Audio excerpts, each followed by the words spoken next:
Welcome back to the channel. Many of you know I'm a fan of Ashley Neal and his driving skills videos. He released another video just recently of a fairly horrific crash with a vehicle and a coach.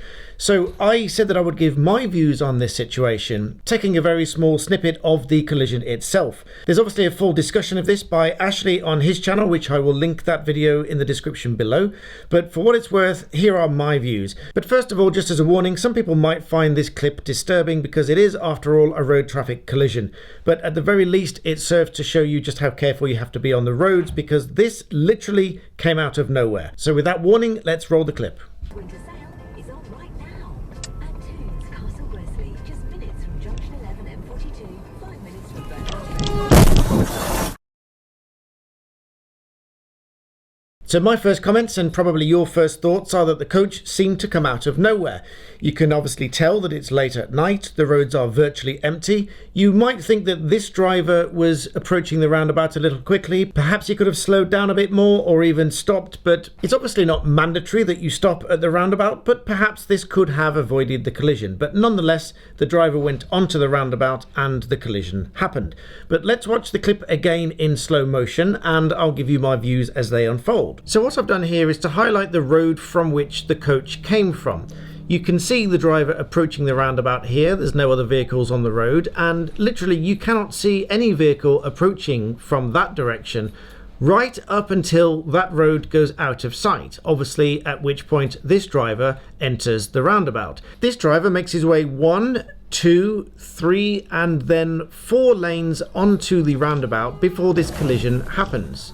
And applying a freeze frame of this coach, you can see it is one of the supersized coaches and is taking a significant amount of space on the roundabout. So was clearly doing quite some considerable speed as it approached the roundabout and came onto the roundabout, and certainly wasn't slowing down. And if we look at an aerial view, which again I've borrowed from Ashley's video, you can see where the driver was, which is marked viewer, and you can see where the coach was as it approached this collision, meaning that given this driver was the 4th lane across onto this roundabout, there is no way, in my view, that the coach would not have been able to see this driver on the roundabout as it approached from its direction. And of course, in any situation, you should be approaching a roundabout with caution, slowing down, observing the roundabout to see if there's any vehicles on it approaching from the left, as well as from the right. So again, going back to the driver's perspective, you can see that he enters the roundabout and crosses 1, 2, 3 and then 4 lanes onto the roundabout before this collision occurs, at which point you can see the coach is entirely on the roundabout, and in my view, given the sheer size of the coach, it should certainly have slowed down as it approached the roundabout